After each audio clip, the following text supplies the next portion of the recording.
and I don't necessarily have solutions to all of those problems, but I can tell you that I do believe that China is socialist, for better or for worse. Whether China is a good country or a bad country or a positive influence on the world or not, I believe that China is still a socialist country following Marxist definition. So China follows an ideology called socialism with Chinese characteristics, which was developed by Deng Xiaoping. And I haven't made it a secret. I don't like Deng Xiaoping, and I think that China kind of went in the wrong direction, but they're still socialist. And the way China basically explain themselves is they view themselves as being in a long period of what is essentially the new economic policy developed by Lenin in the Soviet Union. Now, the new economic policy in the Soviet Union only lasted for a couple of years, and China has had market reforms going for decades now. But only in a select few regions. So 5 or 6 cities, not including Hong Kong and Macau, because Hong Kong and Macau are kind of independent, has to do with the United Kingdom owning Hong Kong and Portugal owning Macau, and only recently them handing over sovereignty to the People's Republic of China, and the People's Republic of China kind of taking it slow, not really integrating Hong Kong and Macau as quickly. But yeah, about 5 cities in all of China, all of the People's Republic of China. China is fucking huge, right? 5 cities within China allow for private enterprise and capitalism, and that includes the capital of Beijing and Shanghai and a couple of others that I can't think of at the moment. I'm not fantastic at Chinese geography,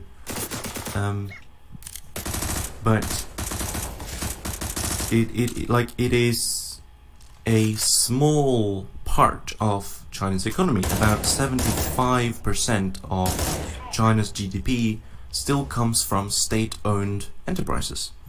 And so, following Marxist definitions, 75% of the Chinese economy is planned. It's socialist, right? So China still has a centrally planned economy. 75% of the GDP of China, 75% of everything that China produces comes from state-owned enterprise, 25% coming from various different things, and some of it coming from non-state-owned enterprise, the private enterprise. And obviously, China believes, whether you agree with this or not, China believes that it is, because it's led by the Communist Party, it is a dictatorship of the proletariat. So it is a proletarian democracy led by the workers. And so the private enterprise of China in Beijing and Shanghai and the other economically autonomous regions of China, they are still ruled, or they're still subject to a proletarian dictatorship. So a dictatorship of the working class, so rule by the working class. If you don't know what the dictatorship of the proletariat is, it's not a dictatorship of one person, it's a dictatorship of an entire class, and I won't get into that now. I might make a separate video entirely about that, I might not, we'll see. But that's basically the gist of what the ideology is and what China believes, what the Communist Party of China believes. But as I said, China has problems with its democracy, China has problems with lots of things. So, whether or not you want to count China as socialist, that's up to you. I just have my personal opinion, I'm sure that you have yours. So, let's leave it at that.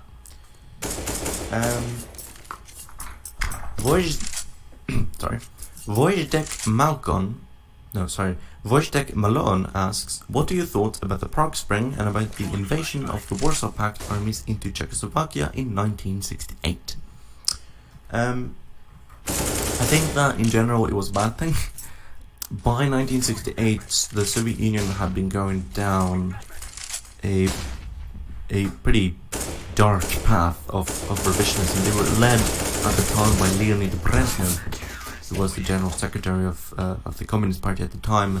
Obviously, the office of General Secretary had changed, more power had been concentrated into that one role, and it was kind of not elected. It was weird. I think that what the invasion of Czechoslovakia did was essentially solidify his revisionism, and it enforced his position as leader of the Soviet Union and the Eastern Bloc, but I don't think